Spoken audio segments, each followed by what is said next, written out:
Hello friends, स्वागत है आप सभी का सीबीबी कल आर्ट्स क्लास में। दोस्तों, अगर समाजशास्त्र का पेपर आप देने जा रहे हैं और आपको कुछ भी अता पता नहीं कि समाजशास्त्र में क्या लिखेंगे, तो आज मैं आपको जो तरीका बताने वाला हूँ, जेन्युइन तरीका बताऊंगा। ये मान के चले कि 100 नंबर में से कम 60 से 70 नंबर तो आपका आ ही जाएगा। और जो मैं तरीका बताने वाला हूँ, बस आप उसे अपना लीजिए, आप बेहतरीन नंबर पा जाएंगे। अगर आपको कुछ भी समझ में नहीं आ रहा है कि क्या लिखेंगे, क्या उसमें आएगा और किस प्रकार से आंसर देंगे, कैसे बना के लिखा जाएगा, कुछ भी नहीं पता, तो आइए मैं डिटेल में आपको बताता हूं कैसे आपको कॉपी लिखनी है।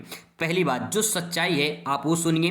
देखिए, 3 घंटे 15 मिनट को आपको टाइम दिया जाएगा कॉपी लिखने के लिए। आपको बता दूं कि 1 मिनट में जो है आपकी कॉपी चेक होगी। जो बोर्ड की कॉपी है आपकी, वो 1 मिनट में चेक होती है। 3 घंटे 15 मिनट बैठ कर आप लिखेंगे और 1 मिनट में एग्जामिनर कॉपी चेक करता है। तो समझ सकते हैं कि कितनी फास्ट कॉपी चेकिंग होती है। इसीलिए आपको दोस्तों कुछ छोड़कर नहीं आना है, कुछ ना कुछ लिख कर आना है। और आपको बता दें कि कुछ ना कुछ लिख कर आएंगे तो बहुत कुछ आपको मिल जाएगा, इसीलिए आप कुछ लिख कर आएंगे। अब सवाल है कि क्या लिखेंगे, समझ नहीं आएगा, तो वही मैं आपको बताने वाला हूँ, तरीका ट्रिक बताने वाला हूँ जिसके माध्यम से आप कुछ लिख पाएंगे। और आपको बता दें, देखिए सब्जेक्ट है आपका समाजशास्त्र, यानी पहले यहाँ पे देखिए एक सेंटेंस लिखा है समाज। आप रहते कहाँ हैं? आपका जवाब होगा भैया हम सब समाज में रहते हैं। और समाज में यानी हम लोग ऐसे समाज में रहते हैं जहाँ समाज जो मानव है, मानव समाज, वहाँ पे रहते हैं। इसका मतलब मानव से संबंधित समाज के बारे में उससे हमें लिखना है। ठीक है, तो आइए अब एक एक करके समझते हैं। उससे पहले आपको बता दें, यहाँ पे हम लोग शुरुआत करेंगे पहले लॉन्ग क्वेश्चन से, क्योंकि यहाँ पे नंबर मिलेगा ज़्यादा ही नहीं, 8 नंबर का क्वेश्चन आएगा, तो आपको यहाँ पे बढ़िया नंबर मिल सकता है। यानी 8 नंबर में अगर आप बना के लिखते हैं तब भी 5 या 6 नंबर जो है आपको मिल ही जाएगा। ठीक है, और फिर इसके बाद जो है लघुत्तरीय बात करेंगे, फिर इसके बाद अति लघु पे बात करेंगे।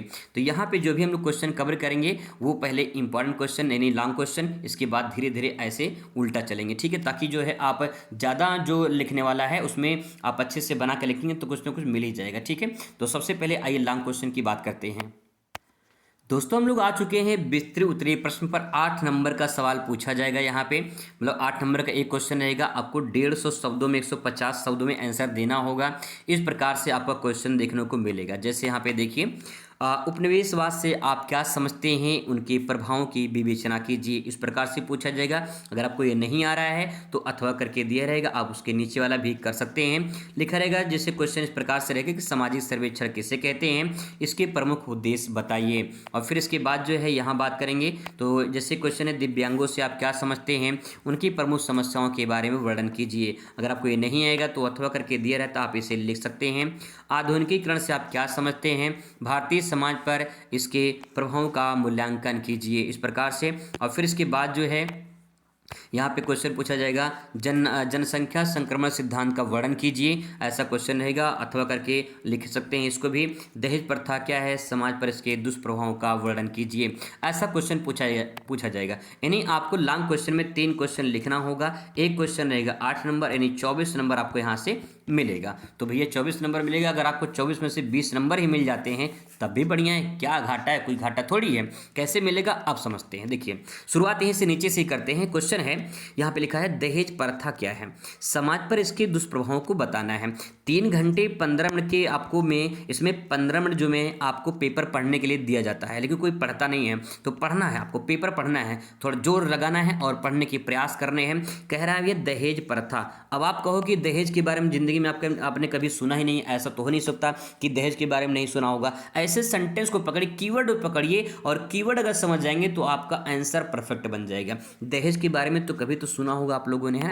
यानी दहेज प्रथा एक ऐसी प्रथा है जो सदियों से चली आ रही है और आज की डेट में आप देख ही पा रहे हैं कि कितना तेज से बढ़ रहा है। ठीक है, दहेज प्रथा पर रोक लगा हुआ है, इसके बावजूद भी ये धड़ल्ले से चल रहा है। तो दहेज प्रथा क्या है, अब इसके बारे में लिखना है। तो आप सबसे पहले हेडिंग बनाएंगे और लिखेंगे दहेज प्रथा। ठीक है, ऐसे हेडिंग बना लेंगे और देखिए जेन्युइन तरीका से लिखेंगे और कोई फर्जी कोई फेक नहीं। और उसके बाद जो है आप लिखने का यहाँ पे शुरुआत करेंगे। ठीक है, अंडरलाइन कर देंगे और हेडिंग डाल के बढ़िया से लिखने की कोशिश करेंगे कि दहेज प्रथा एक ऐसी प्रथा है। लिखेंगे कि दहेज प्रथा एक ऐसी प्रथा है जो समाज में कुरीतियाँ फैलाती है। कुरीतियाँ मतलब बुराई फैलाती है। ठीक है, देखिए अब यहाँ पे समाज में, क्योंकि समाज शास्त्र पढ़ रहे हैं ना, तो समाज में ही तो दहेज प्रथा होता है, मानव के समाज के बीच में तो होता है।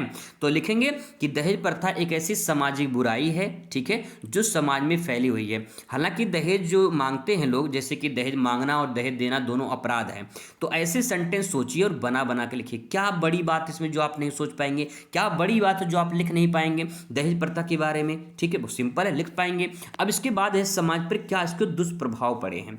अब यहाँ पे इस प्रकार से आप एक छोटा सा यहाँ पे हेडिंग डाल देंगे कि दहेज प्रथा का समाज पर प्रभाव, यहाँ पे हेडिंग बन जाएगा। फिर एक छोटा सा आप यहाँ पे फ्लो चार्ट बना लीजिए। इस प्रकार से ऐसे करके बनाना चाहते हैं तो बना लीजिए, नहीं बनाना चाहते हैं तो कोई बात नहीं, जो है आप ऐसे नॉर्मल हेडिंग में भी लिख सकते हैं। ठीक है, थोड़ा फ्लो चार्ट बना लेंगे तो एग्जामिनर को लगे कि यार बच्चे ने गजब का लिखा है, उसके पास दिमाग है, अपने दिमाग से लिखा है बंदे ने। तो इस प्रकार से जो है आप अपने हेडिंग बना सकते हैं, नहीं तो पॉइंट वाइज भी आप इसके बारे में आप जो है हेडिंग बना के आप इसके बारे में लिख सकते हैं। सवाल है क्या लिखेंगे? देखिए, समाज में दुष्प्रभाव, दुष्प्रभाव का मतलब कहीं न कहीं बुराई फैल रही है। अब देखिए, जैसे कि गरीब आदमी है, क्या गरीब आदमी दहेज दे पाएगा? तो गरीब आदमी और गरीब हो जाएगा दहेज के चक्कर में। गरीब आदमी कहाँ से दहेज दे पाएगा?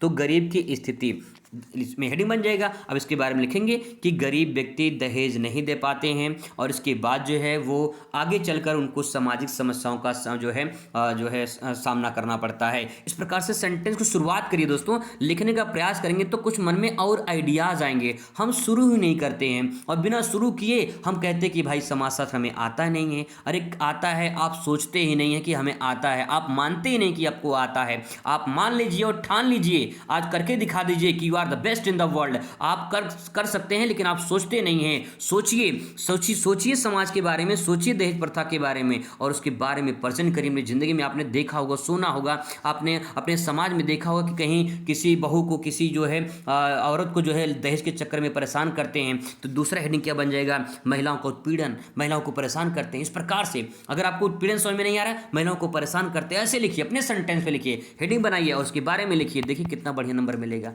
लोग कोशिश नहीं करते हैं और फिर कहते हैं कि हमें आता ही नहीं है। आता है भाई, कोशिश नहीं करते हैं। ठीक है, इस प्रकार से लिखेंगे। जब लिखेंगे तो कम से कम 2 पेज में तो आंसर जाएगा, 2-2.5 पेज में आपको आंसर लिखना होता है। ठीक है, चलिए आगे बात करते हैं। यहाँ पे देखिए, जनसंख्या संक्रमण सिद्धांत के बारे में। अब ये सिद्धांत है, अब आपको कहोगे भैया कहाँ से आ गया, ये तो पढ़े ही नहीं है, या फिर मान लो अब इसमें क्या लिखें, कुछ समझ में नहीं आ रहा है। तो देखिए समझने का प्रयास करते हैं। लिखा है जनसंख्या, जनसंख्या तो समझ में आता है ना, जनसंख्या, हाँ समझ में आता है भैया। देखिए जन मतलब क्या होता है? लोग होता है। संख्या मतलब क्या होता है? लोगों को आंकड़ा होता है। तो जो लोग होते हैं ना, लोगों के जो आंकड़े होते हैं वही तो जनसंख्या है, सिंपल। अब यहाँ पे संक्रमण, संक्रमण समझ में नहीं आता, कोई बात नहीं, छोड़ दीजिए। सिद्धांत समझ में आता, कोई बात नहीं, छोड़ दीजिए, इसको सब छोड़ दीजिए, कोई बात नहीं। अब यहाँ पे जनसंख्या में होता क्या है, अब यहीं से कीवर्ड उठाइए और लिखने का प्रयास करिए। जनसंख्या में देखिए, जनसंख्या कब बढ़ती है? जब जन्म होता है। और जनसंख्या घटती कब है? जब मृत्यु होती है। तो यहाँ पे देखिए सेंटेंस देखिए, अब यहाँ पे क्या होता है कि जन्म और मृत्यु के बीच में जितने जीवित रहते हैं ना, वही क्या है? संक्रमण कहलाता है। ठीक है, संक्रमण कहते हैं ना, संक्रामक रोग हो गया है। संक्रमण मतलब क्या? जो संक्रमित है किसी बीमारी से, ना तो मर रहा है ना तो सही से जी पा रहा है, लेकिन वो संक्रमित है, और वही संक्रमित यानी संक्रमण हो चुका है। ना तो देखिए, ना तो इंसान सही से जी पा रहे हैं, ना तो सही से मर पा रहे हैं, इंसान उसी बीमारी में झेल रहा है, यानी संक्रमित है। तो जनसंख्या में क्या होगा? जो मृत्यु हुआ है और जो जन्म हुआ है, वो जन्म और मृत्यु के बीच में जो लोग बचते हैं वही संक्रमण होता है। ठीक है, अब इसमें सिद्धांत के बारे में इसमें बताया गया है कि इसमें पहली अवस्था है, थोड़ा सा अगर कभी भविष्य में पढ़े होंगे तो और अच्छे से कर पाएंगे। पहली अवस्था है, दूसरी अवस्था है, इस प्रकार से इसमें 3 अवस्थाएं हैं। पहली अवस्था में जो है उच्च जन्म दर, उच्च मृत्यु दर होता है, और दूसरी अवस्था में मृत्यु दर जो है जन्म दर में गिरावट आती है, और तीसरी जो अवस्था है इसमें निम्न मृत्यु दर, निम्न जन्म दर होता है। ऐसे सेंटेंस है इसमें। ठीक है, तो अगर आपको ये नहीं आएगा तो आप इसकी जगह पे ये लिख सकते हैं, ऑप्शन ये रहता है, लेकिन जिंदगी में कभी पढ़े होंगे तो थोड़ा सा इसके बारे में बना के लिख सकते हैं। ठीक है, आगे बात करते हैं। क्वेश्चन नंबर नेक्स्ट है 28 वाला। देखिए यहाँ पे पूछा है कि दिव्यांग से आप क्या समझते हैं और उनकी समस्याओं के बारे में बताइए। दिव्यांग यानी विकलांग, दिव्यांग यानी विकलांग। देखिए विकलांग जो व्यक्ति होते हैं, आप उनके बारे में क्या जानते हैं? कुछ जानते हैं? जो अपने शरीर से रूप से विकलांग होते हैं, जिनके हाथ पैर नहीं होते हैं, जिनके जैसे किसी का आँख नहीं है, किसी का जो है कान नहीं है, मतलब कान है लेकिन सुनाई नहीं देता है, किसी का हाथ नहीं, किसी का पैर नहीं है, तो इसका मतलब क्या है? वो दिव्यांग यानी विकलांग के श्रेणी में आते हैं। तो इसमें लिखेंगे, पहले सबसे पहले आपको हेडिंग डालना रहेगा दिव्यांग, और दिव्यांग ही डाल के उसके बारे में जो है आप लिखेंगे कि दिव्यांग व्यक्ति वे होते हैं जो शरीर से कहीं न कहीं शरीर में जो है या तो पैर टूटा हुआ है या तो हाथ टूटा हुआ है, पूरी तरह से वो सही नहीं है, इनकी शरीर पूरी तरह से स्वस्थ नहीं है, शरीर ठीक नहीं है, किसी न किसी रूप में अपाहिज है वो, ठीक है, उन्हें दिव्यांग कहते हैं या विकलांग कहते हैं, सिंपल। अब बताइए कि उनके जो विकलांग हैं क्या उनके लिए समस्या नहीं है? समाज में बहुत समस्याएं हैं भैया। आप सोचिए किसी विकलांग व्यक्ति को देख लीजिए, ठीक है, और देखकर अपने से उसको जो है आप कंपटीशन कराइए कि आपके दोनों हाथ सही हैं, आपके दोनों पैर सही हैं, आपके आंखें सही हैं, आपके कान सही हैं, आपका सब कुछ ठीक ठाक है, और एक विकलांग व्यक्ति है, आप उसे देखिए और दोनों का आपने कंपटीशन कराई कि कौन बेहतर कर सकता है समाज में, तो आपका जवाब होगा कि भैया उससे बेहतर आप कर पाएंगे। क्यों? क्योंकि वो विकलांग है ना। अगर वो विकलांग है, पैर टूटा हुआ है, तो उसे कह दिया जाए कि दौड़ने के लिए, तो आप दौड़ेंगे तेज कि वो दौड़ पाएगा? आप सोचिए जरा। तो आपका जवाब होगा कि हम ही दौड़ पाएंगे भैया, हमारे पास दोनों पैर हैं, हमारे पास दोनों हाथ है, लेकिन जिसको दौड़ा रहा है वो जो है वो मतलब कि विकलांग है, वो नहीं से दौड़ पा रहा है। इसका मतलब ये है कि समस्याएं हैं, तो समस्या में पहला हेडिंग दूसरा हेडिंग बना के लिखिए, सेंटेंस क्लियर होगा दोस्तों। शुरुआत तो करिए, पहले शुरू ही नहीं करते हैं। ऐसे देखिए क्वेश्चन यहाँ पे रहता है कि आधुनिकीकरण से आप क्या समझते हैं, भारतीय समाज पे इसका क्या प्रभाव पड़ा है। आधुनिकीकरण यानी आधुनिक, मॉडर्न जमाना है भैया, मॉडर्न जमाना है, मॉडर्न जमाना जो बदल रहा है, समाज जो बदल रही है, उस पर समाज पर, जो भारतीय समाज है, इस भारतीय समाज पर क्या असर पड़ रहा है। जैसे आज के दिन में सोशल मीडिया है, बच्चे ज़्यादातर सोशल मीडिया पर जो है बिजी रहते हैं, लोग अब बहुत खेलते भी बच्चे बहुत कम हैं, और किसी के पास टाइम इतना नहीं है। अगर किसी से कह दिया जाए कि भाई मेरे साथ चलो एक काम करना है, तो कहें भाई टाइम नहीं है, आज टाइम नहीं है। अरे टाइम ही नहीं है भाई किसी के पास आज के डेट में। क्यों? क्योंकि मॉडर्न जमाना है ना भैया, इसीलिए। तो क्या करते हैं लोग करते हैं अपने आप में सोशल मीडिया पे बिजी, और वहीं से हाय हेलो होता है। जिसका मतलब आधुनिकीकरण जो हो रहा है ना, उसके कारण भारतीय समाज पर प्रभाव पड़ रहा है, बहुत जबरदस्त प्रभाव पड़ रहा है। समझ जाएंगे, हेडिंग बना के अच्छे से लिख पाएंगे, ठीक है। ऐसे सोचिए और बना के लिखिए। ऐसे ही यहाँ पे देखिए उपनिवेशवाद है, और इसके बाद जो इसके प्रभाव के बारे में बताना है, सामाजिक सर्वेक्षण है, इसके बारे में बताना है। उपनिवेशवाद देखिए यहाँ पे लिखा है, उपनिवेशवाद। उपनिवेशवाद का मतलब ये होता है कि जब कोई एक शक्तिशाली देश किसी छोटे देश पर कब्जा कर ले, तो उसे हम कहते हैं उपनिवेशवाद। और बताइए क्या प्रभाव पड़ेगा कि नहीं पड़ेगा। अगर जैसे भारत को देखिए, भारत जब ब्रिटिश का गुलाम था, तो क्या समस्या नहीं थी समाज में? बहुत समस्याएं थी। कितने हमारे देश के नागरिकों ने, कितने लोगों ने, कितने जवानों ने, कितने बड़े बड़े नेताओं ने, कितने महान लोगों ने अपने जान की आहुति दे दी देश की आज़ादी के लिए। तो आप सोचिए कितना प्रभाव पड़ता होगा जब कोई देश किसी देश पे कब्जा करता होगा, ठीक है। इस प्रकार से सेंटेंस समझिए और लिखिए बना के। सामाजिक सर्वेक्षण क्या होता है, इसके उद्देश्य बताना है। तो सामाजिक सर्वेक्षण, सर्वे यानी कभी कभी जिंदगी में आपने सर्वे किया होगा, जांच किया होगा, कभी कभी कुछ ना कुछ जांच पड़ताल किया होगा, लोग सर्वे करते रहते हैं। सर्वे हो रहा है, जांच हो रहा है, कहाँ हो रहा है? समाज में हो रहा है।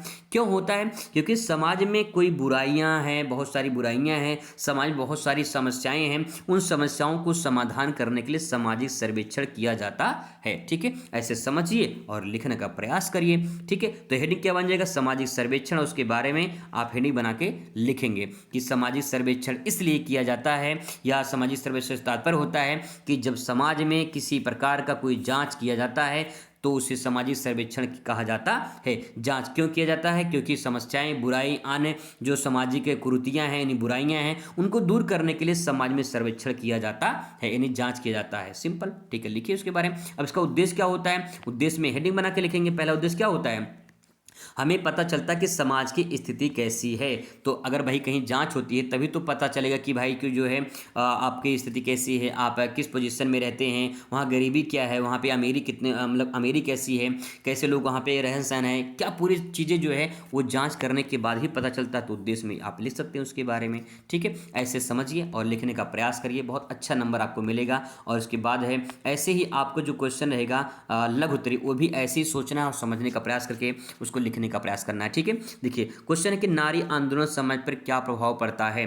तो नारी समझ में आता है ना, नारी स्त्री के बारे में बात हो रही है। स्त्री जो है, नारी जो है आंदोलन करती हैं। क्यों करती हैं? समाज पर, समाज की जो बुराइयां होती है ना उसके लिए। तो अगर नारी आंदोलन करती है तो समाज पर क्या असर पड़ेगा, यानी सिंपल भाषा में बताया जाए कि अगर मान लेते हैं कि एक पत्नी, अगर एक पत्नी अपने पति को मारती है, पति को मारती है तो क्या कहीं असर पड़ेगा कि नहीं पड़ेगा? बिल्कुल असर पड़ेगा भैया उस पति पर।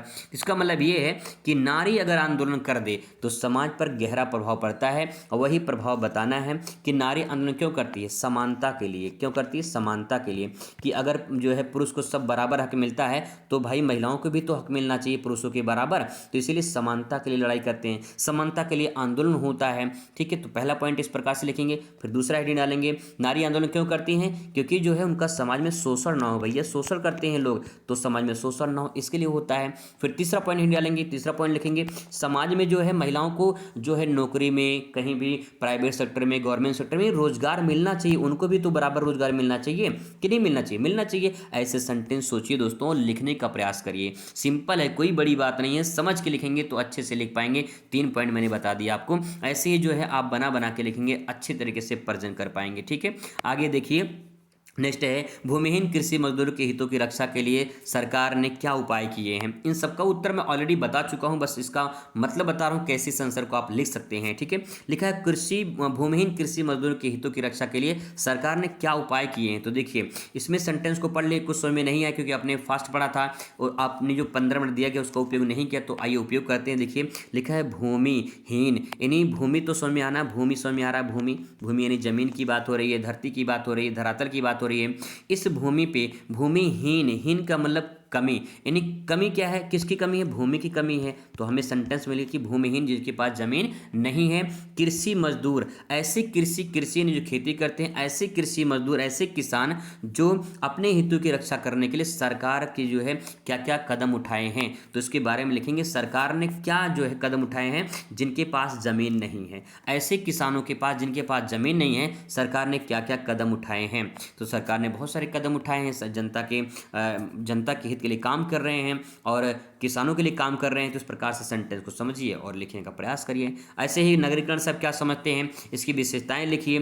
तो नगरीकरण मतलब ये होता है कि देखिए नगर लिखा है ना, नगर, फिर नगरी है, तो इसमें नगर है तो नगर से नगरी बना है, यानी नगरीकरण हो रहा है, यानी करण मतलब करना, करण मतलब करना, यानी शहर में जो जनसंख्या बढ़ रही है, शहर में जो जनसंख्या बढ़ रही है उसी को बढ़ने की प्रक्रिया को नगरीकरण कहा जाता है। जैसे लोग गांव में रहते हैं ना, गांव में रहते हैं तो गांव से कहाँ जाते हैं? नगर में जाते हैं, शहर में जाते हैं। जब शहर में जाते हैं तो यहाँ पे क्या होता है? नगर में जनसंख्या बढ़ती है तो नगर छोटा होगा, बड़ा होगा, बड़ा होगा, तो इस प्रक्रिया को नगरीकरण कहा जाएगा। इसका मतलब ये है कि नगरों में विस्तार हो रहा है। ठीक है, अब इसकी विशेषताएं क्या है? क्यों लोग जाते हैं? क्यों? क्योंकि वहाँ पे अच्छी रोजगार मिलती है। तो पहला पॉइंट क्या हो जाएगा? रोजगार की तलाश में लोग जाते हैं वहाँ पे, इसलिए नगरीकरण होता है। अच्छी सुविधा मिलती है, अच्छे स्वास्थ्य मिलते हैं, अच्छे परिवहन के साधन मिलते हैं। आराम से सेंटेंस सोचिए और लिखिए बना, क्या दिक्कत है? कोई दिक्कत ही नहीं है भैया। ठीक है, ऐसे ही यहाँ पे देखिए क्वेश्चन जैसे कि पूछा भूमंडलीकरण का रोजगार पर जो है अवसरों पर क्या प्रभाव पड़ा है।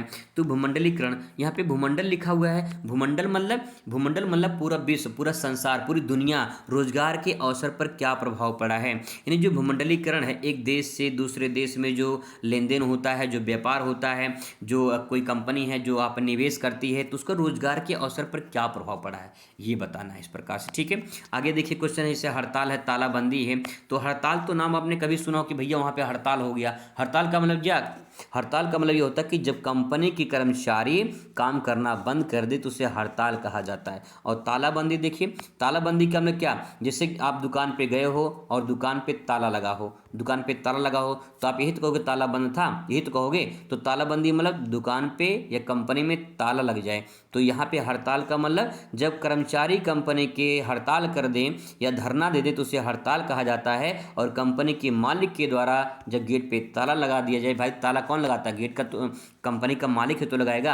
आप अपने घर के मालिक हैं मान लीजिए, तो अपने घर में ताला कौन लगाएगा? पड़ोसी थोड़ी लगाएगा, आप ही लगाएंगे अगर कहीं जाएंगे तो। सिंपल सी बात है। तो वही चीज घर जब तालाबंदी में जब कंपनी का मालिक कर दे, ताला लगा दे गेट पर, तो तालाबंदी कहलाता है। और हड़ताल का मतलब जब कंपनी कर्मचारी द्वारा कोई अपनी मांग की पूरा करने के लिए, अपने स्वतों की पूर्ति के लिए अगर कोई हड़ताल करे, धरना दे, तो उसे हड़ताल के नाम से जाना जाता है। ठीक है, अंतर लिखिए, आराम से लिख सकते हैं, कोई दिक्कत नहीं है। ऐसे दोस्तों चीज़ों को समझना है और लिखने का प्रयास करना है। ठीक है, सारे क्वेश्चन आपके इसी प्रकार से हो जाएंगे। आई होप आपको समझ में आया होगा और आपका पेपर अच्छा जाएगा। मिलते हैं नेक्स्ट वीडियो में। Thanks for watching, best of luck.